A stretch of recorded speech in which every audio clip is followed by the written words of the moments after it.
अस्सलाम वालेकुम मेरे प्यारे दोस्तों, उम्मीद करना सारे मेरा ठीक हो सन। आज मेवा मैं तो परेशान थे बैठा था। परेशानी साड़ी ये है फ्याज देरेवाल वाला अकाउंट सारा बैन थी गए।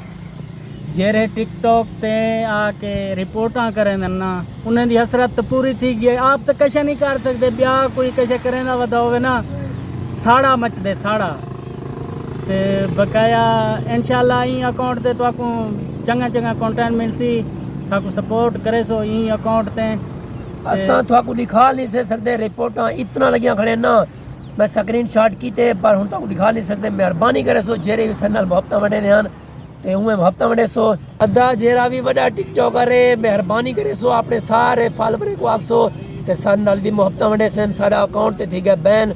हुण मक्खियां मरे दे बैठे हैं। मेवा बलोच अदा तू भी कुछ आख अदा जेरा मुहब्बत वडे सी इंशाल्लाह साउंदे साबेदार गुजार होसूं ते यार रिपोर्टें वाले को असा कशा नहीं से आख सकते। असा एक शे टिकटॉक जेरा बंदा रिपोर्ट मारिया ना उंदी आईडी भी आ वने सामने सादा मैसेज उन्हें पहुंच वेने बेली रिपोर्ट लग गई है।